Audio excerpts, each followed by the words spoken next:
Bonjour à tous. Alors si vous êtes tombé par hasard sur cette vidéo et si vous avez le courage de l'écouter jusqu'au bout, vous comprendrez pourquoi vous ne me connaissez pas et pourquoi je suis bien sûr, je répète tout le temps, boycotté, shadowban, psychiatrisé, etc. par tout le système de la fausse dissidence, des petits médias, comment dire, camelots, et bien sûr du système de la censure, Twitter, YouTube, etc. Alors, je vais vous dire, si je devais faire une comparaison, c'est comme koh. Vous connaissez koh?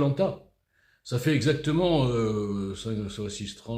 442 semaines que les aventuriers ont choisi de m'éliminer. Et donc 442 semaines qu'on m'a dit d'aller prendre mes affaires et d'aller me cacher et d'arrêter d'emmerder tout le monde. Hein, mais vous savez que moi je suis têtu. Donc plus on me jette, plus je continue à prouver les choses. Et ce qui est extraordinaire, c'est que plus je prouve et plus je suis boycotté. C'est un truc incroyable.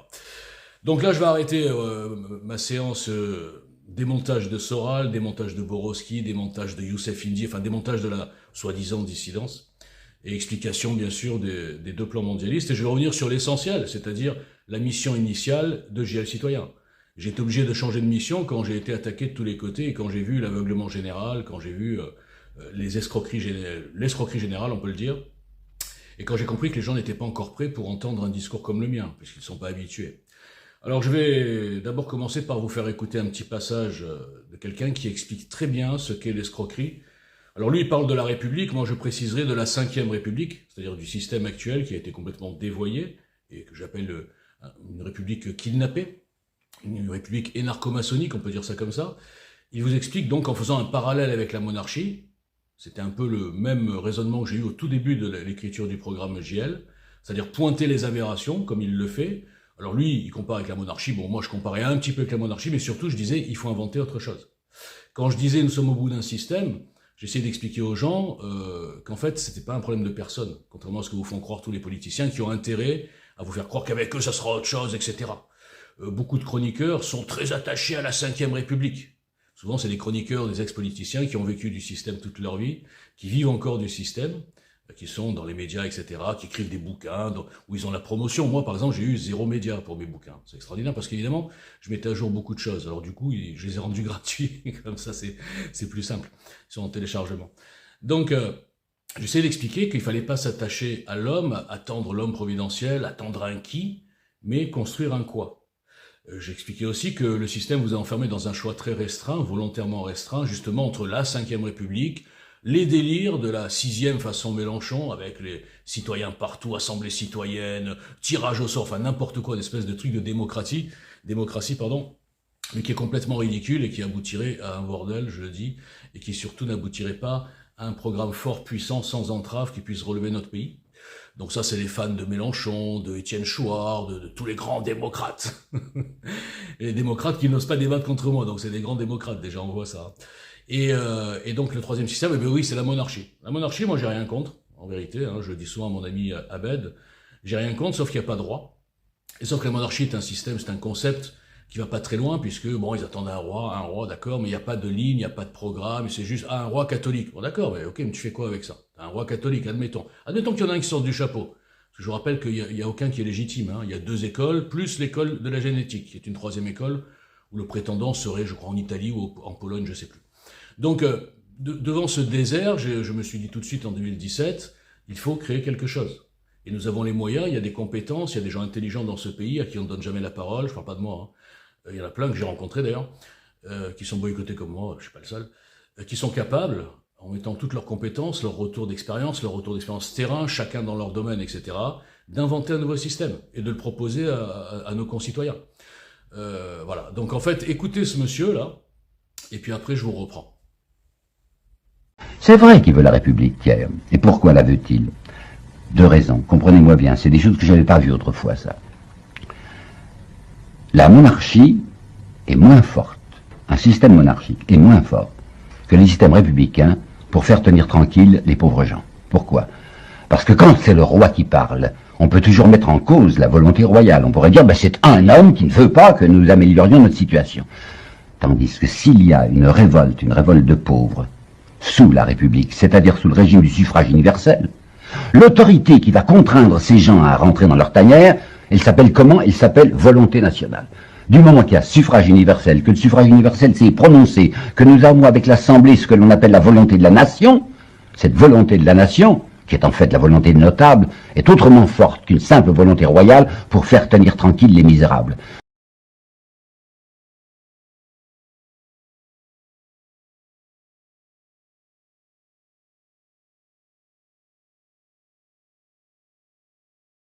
La République est une manière de coincer les pauvres, bien meilleure, selon M. Thiers, que ne l'était la monarchie.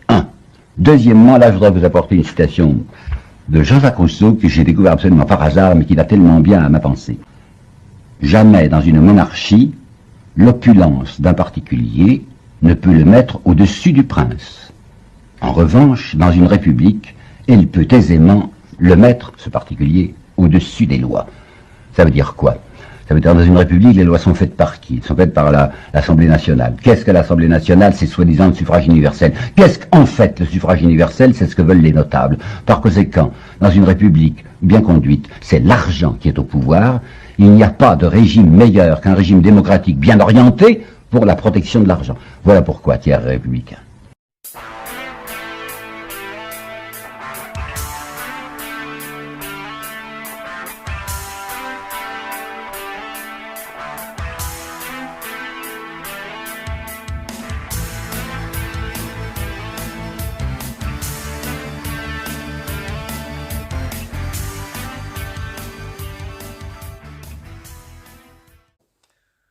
Voilà, bon, vous avez compris. Bon, si vous avez compris, vous devriez lire la proposition de Giel.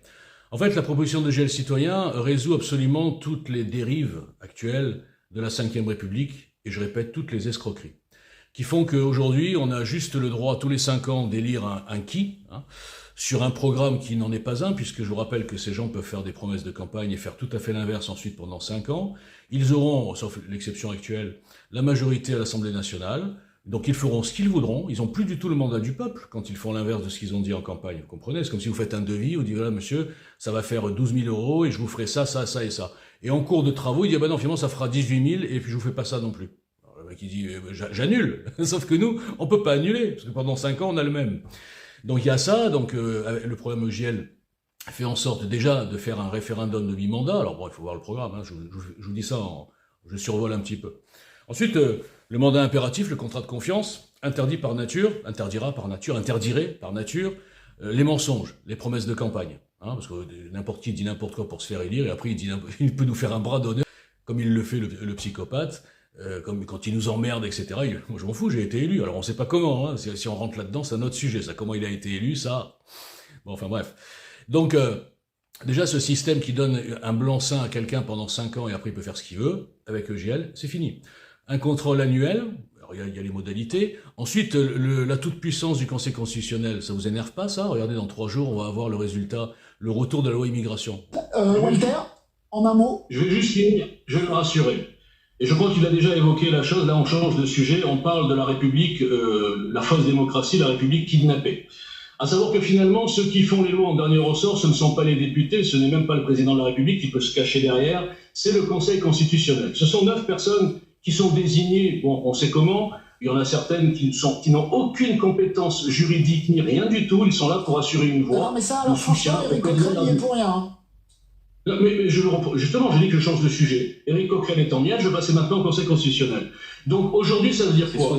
Que cette loi, je suis désolé, monsieur Éric Coquerel, il fallait répondre. Voilà, vous n'avez pas répondu, comme d'habitude, on vous connaît. Donc, le Conseil constitutionnel va bien sûr enlever toute la substance de cette loi, et monsieur Macron, puisque lui, au fond, il ne l'aime pas trop, cette loi, monsieur Coquerel a parfaitement raison, c'est un truc complètement artificiel, il va être content de dire, vous voyez les Français, j'ai essayé, vous êtes 70% à vouloir qu'on fasse quelque chose, j'ai essayé, mais on ne peut pas, parce que le Conseil constitutionnel a dit non. Voilà. Donc nous sommes dans une fausse démocratie, il faudrait changer en profondeur. Vous allez voir qu'il y a 2-3 trucs qui sont un peu durs, vous allez voir que le Conseil constitutionnel va les annuler. Il va dire, ah non, c'est anticonstitutionnel. Alors on va dire, ok monsieur, la Constitution, elle a été écrite quand, et pour qui, par qui, et surtout, quand, c'est-à-dire à quelle époque? Est-ce qu'il y avait les mêmes problèmes? Est-ce qu'il y avait les mêmes, voilà.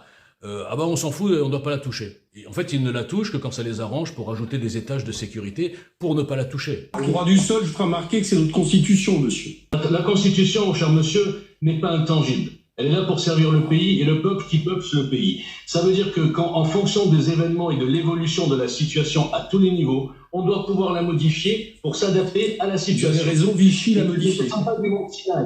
Donc ça veut dire que j'ai entendu 8 minutes de déni, le déni habituel, où il n'y a aucun lien entre l'insécurité, l'ensauvagement, 80% de musulmans dans nos prisons, dont 25% d'étrangers. L'explosion, oui, vous pouvez hocher la tête, ce sont des chiffres et... Non, c'est vos chiffres de militants d'extrême droite, monsieur. Non. Vous savez d'où je le prends, ce chiffre? Du recteur de la mosquée de Paris. Vous avez mieux comme référence? Allez. Oui, mais vous n'avez pas mieux, monsieur. C'est un peu compliqué ce que je vous dis, ouais, je sais. Donc en fait, cette constitution n'est absolument plus adaptée aux problèmes que nous avons, elle n'est plus adaptée à la démographie, elle n'est plus adaptée à la gueule de notre pays, n'est plus adaptée à rien, mais on nous dira, bah non, on peut pas, ça touche la Constitution. Donc déjà, ça, hop, le pouvoir du Conseil constitutionnel out of Africa. Ensuite, vous avez le nombre de politiciens en France qui est le plus important du monde. On nous met des politiciens payés à tous les étages, pour rien. Pourquoi politiser les régions? Pourquoi politiser des gens qui s'occupent des déchets, des lycées, pardon, des choses qui n'ont vraiment rien à voir avec la politique? Rien à voir. Simplement, ça forme des castes, ça forme des baronnies, et ça forme des gens qui sont payés par le système, qui vivent bien du système, et qui évidemment ne voudront jamais le changer. C'est ça le vice de la République, c'est qu'en favorisant les partis du système, en subventionnant les partis du système, en empêchant tout grain de sable, comme Walter Boujna par exemple, de venir dans la danse et de proposer quelque chose d'autre, eh bien, ils ont fait un circuit fermé où tout le monde se coopte, ils font semblant de se disputer, mais une fois qu'ils sont élus, vous l'avez pu le remarquer, ils sont pas là pour faire des motions de censure, ils sont pas là pour tenter la destitution avec l'article 68, ils sont là pour rien du tout, ils sont là pour leur carrière, c'est tout ce qui leur importe. Donc tout ça, avec le système EGL, pareil, out of Africa. Bah. Eh bien, si on résout déjà ces deux problèmes, et vous apercevrez que rien que ces deux choses, il n'y a personne dans le système qui propose des trucs concrets pour modifier la Ve République, vous devriez vous poser des questions. C'est quand même étonnant. Ces gens, ces partis qui critiquent Macron, oui, le pouvoir autocratique, etc. Et ok, dans ton programme, t'as quoi qui change ça? Bah, j'ai rien, parce que moi, j'adore la Ve République. Ouais, t'aimes la Ve quand c'est toi qui es au pouvoir. Hein. Par contre, quand c'est un autre, tu vas le critiquer, le pouvoir excessif du président. Donc, toutes ces incohérences que je suis le seul à démasquer. Pareil, le volet justice. Est-ce qu'on peut encore considérer que la justice, qu'il y a une séparation des pouvoirs en France? Bien sûr que non. On a eu un ministre de la Justice qui a été jugé par ceux qu'il a nommés. Mais jusqu'où on va aller, quoi, hein? Et pareil, je prends par exemple Zemmour, qui est le plus proche de ce que j'attendrais d'un président, on va dire. Zemmour, ou je sais pas, mon préféré en fait c'est De Villiers. Mais bon, alors vas-y, De Villiers. Est-ce que dans ta proposition, tu changes le système de la justice? Est-ce que tu changes la nomination des juges? Est-ce que tu fais enfin une justice séparée, mais tout en mettant des freins sur la dérive idéologique? La proposition EGL est extraordinaire, personne ne la lit. Non seulement elle sépare le pouvoir dans les dossiers, on va dire, politiques, qui touchent des personnalités politiques, mais elle met des freins et elle empêche la justice de dériver dans leur idéologie naturelle, c'est-à-dire ex-magistrature, le laxisme, etc. Le wokisme et toutes ces conneries, l'immigration, machin, etc. Comprenez? Mais personne n'a réfléchi parce qu'on vous a dit c'est la Ve ou c'est la monarchie ou c'est le chaos des gauchistes. Donc le seul qui a réfléchi, qui est arrivé avec une proposition, il fallait la battre. Donc il était très facile, comme le mec est inconnu, il n'a pas d'appui chez les francs-maçons, il n'a pas d'appui dans les médias, il connaît personne, il n'a pas d'appui dans les partis, c'était très facile de dire ce mec-là est fou. Il faut le boycotter, c'est un fou, c'est un débile, etc. Tout ce qui a été dit. C'était très facile pour le système de me rendre invisible, de me suspendre 45 fois. C'est très facile pour les algos, notamment de YouTube, de m'enlever des likes, de m'enlever des vues, de ne jamais proposer mes vidéos nulle part. Hein, après m'avoir bien sûr cassé deux chaînes déjà. C'était très facile, même pour TikTok, de me faire suspendre directement alors que les mecs sont en train de déblatérer des saloperies antisémites, des fakes, des mensonges totaux, mais ils sont là, hein, des Jim Leveilleur, des choses comme ça. C'était très facile, mais c'était très facile parce que vous êtes aveugle, parce que ça fait 5 ans que je démonte par A plus B, et que les gens qui savent ce que je fais ont peur de diffuser, parce qu'ils veulent pas se mouiller, mais ils se disent résistants. Donc moi je vous le dis, si vous lisez en travers, ou même en détail, la proposition que je vous mettrai en téléchargement en dessous, de GL Citoyen, de changement de système, vous comprendrez pourquoi ce système ne veut pas d'un type comme moi. Pourquoi ce système ne veut pas d'un type qui en a rien à faire des convenances, des conventions, qui n'est pas là pour lécher le à tous les petits politiciens, toutes les petites starlettes, tous les petits médias pour essayer de passer. Non, un type qui est là pour le peuple. Mais tant que le peuple est aveugle et suit des camelots, des fausses starlettes, des faux dissidents fabriqués, des gens qu'on vous désigne comme les grands ennemis alors qu'en fait ils sont boostés par le système, et que vous ne voyez rien alors qu'un type vous le démontre depuis 5 ans, Ben, le système est tranquille. Il dit, c'est ça la résistance, ils sont morts de rire. Ils doivent être morts de rire de voir que ce sont les soi-disant résistants qui ont éliminé, qui ont tué, qui ont assassiné un type et son mouvement qui était lui vraiment de la résistance. La vraie résistance que je décris dans pas mal de mes vidéos. Mais vous ne comprenez pas. Parce que vous êtes fragile, vous êtes susceptible, vous voulez pas d'un type inconnu qui a pas de référence, qui est pas un énarque, qui vous fasse la leçon. Mais je continuerai à vous la faire la leçon, les enfants. Parce que vous êtes des enfants, vous êtes dans une grande maternelle, vous vous prenez tous pour des résistants, vous êtes subversifs. Ah oui, on combat la communauté organisée des khazars mossadiens, sataniques, du Mossad sioniste. Voilà ce que vous êtes comme résistants. La belle affaire. Et pendant ce temps, le plan mondialiste numéro 1 avance, avec l'aide du plan numéro 2, c'est-à-dire l'islamisation. Vous avez le pays qui s'islamise, mais vous chassez les fantômes, les Ghostbusters. Vous êtes des Ghostbusters. Vous chassez les khazars. On vous a dit, c'est les khazars qui dominent le monde. Mais franchement, mais pourquoi personne n'ose diffuser mes vidéos? En plus, je fais des sketchs un peu marrants, hein, quand même, je vous insulte un peu, c'est vrai. Mais je rigole, ouais, je suis pas le mec, machin. Et vous voulez pas.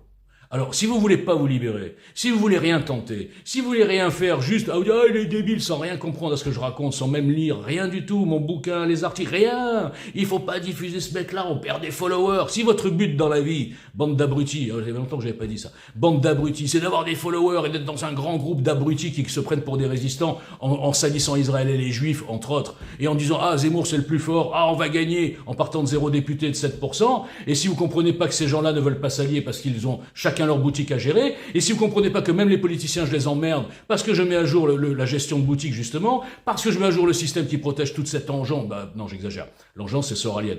Tout ce système, on va dire, de politiciens, eh bien, si vous voulez pas, arrêtez de jouer aux rebelles. Le seul rebelle ici, c'est moi, en tout cas de Twitter, d'accord? Le système a réussi à me rendre invisible. Si on m'avait pas cassé au bout de 6 mois, alors que je faisais 6 millions de vues, aujourd'hui, vous auriez compris qui j'étais, et aujourd'hui, on serait un mouvement qui pèse, et je les prendrais un par un sur toutes les émissions, et je les mettrais à poil. Et vous seriez contents, parce que je ferais ce boulot pour vous. Mais vous ne voulez pas. Je commence fort le lundi matin. Allez, bonne semaine, merci.